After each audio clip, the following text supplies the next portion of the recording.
everyone! Now, I know what you're thinking. I didn't come to this channel for ads, I came here for an education. Trust me, I get it. So don't worry. This ad isn't going to just be an ad. It's also going to be an education in a subject very near and dear to my heart: sugar and how to eat lots of it at once.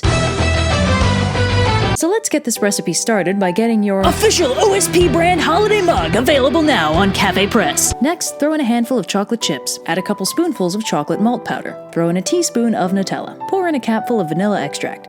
Fill the rest of your official OSP brand holiday mug, available now on Cafe Press, with milk. Pour out the contents into a saucepan and stir over low heat until everything's melted together. Top off your official OSP brand holiday mug, available now on Cafe Press, with whipped cream, a marshmallow, or whatever other insanity you're feeling today. And if you don't know where to find an official OSP brand holiday mug, available now on Cafe Press, hike on over to our Cafe Press shop where we've got some brand new designs for you to enjoy. 'Tis the season of superlatives, and we've got a lineup of a half dozen world's bests for you to take home or gift. I'd have used one in the video, but I literally just finished drawing these today, so I don't have one yet. Next time, baby. And if mugs aren't your speed, we've also got all our old classic designs rattling around Cafe Press in our threadless t-shirt shop. So take a look around and see if anything catches your eye. Happy holidays, everybody!